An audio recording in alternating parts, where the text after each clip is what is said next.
क्या आपने कभी सोचा है कि सिर्फ एक छोटा सा स्विच दबाते ही पंखा इतनी तेजी से घूमना कैसे शुरू कर देता है? ये आखिर हवा बनाता कैसे है और इसके अंदर ऐसा क्या होता है जो गर्मी में हमें ठंडक देता है? आज इस वीडियो में हम जानेंगे पंखा कैसे काम करता है, बिल्कुल आसान भाषा में। गर्मी के दिनों में पंखा हमारी जिंदगी का सबसे जरूरी हिस्सा बन जाता है।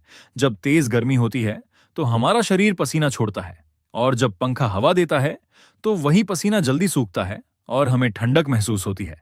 लेकिन असली सवाल है, पंखा हवा देता कैसे है? पंखे के अंदर सबसे जरूरी चीज होती है इलेक्ट्रिक मोटर।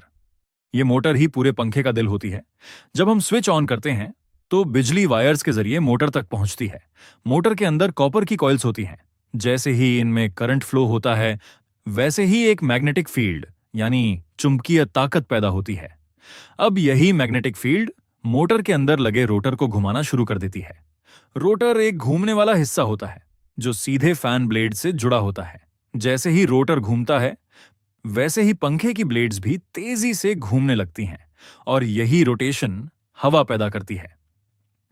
अब आप सोच रहे होंगे कि सिर्फ ब्लेड्स घूमने से हवा कैसे बन जाती है? असल में फैन की ब्लेड्स थोड़ी तिरछी यानी एंगल्ड होती हैं। जब ये घूमती हैं तो ऊपर की हवा को नीचे की तरफ धकेलती है। इससे कमरे में लगातार एयर फ्लो बनता है और हमें तेज हवा महसूस होती है। यानी पंखा नई हवा नहीं बनाता, बल्कि कमरे की हवा को तेजी से मूव करता है। अब बात करते हैं रेगुलेटर की। रेगुलेटर का काम होता है पंखे की स्पीड को कंट्रोल करना। जब आप स्पीड कम या ज्यादा करते हैं तो रेगुलेटर मोटर तक जाने वाली बिजली को कम या ज्यादा करता है। कम बिजली जाएगी तो मोटर धीरे घूमेगी, ज्यादा बिजली जाएगी तो मोटर तेज घूमेगी। तो अब आपको समझ आ गया होगा कि पंखा सिर्फ एक साधारण मशीन नहीं है।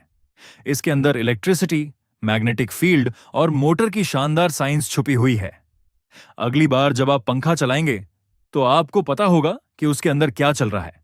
अगर वीडियो पसंद आई हो तो लाइक जरूर करें और ऐसी अमेजिंग साइंस वीडियोस के लिए चैनल को सब्सक्राइब करना मत भूलना।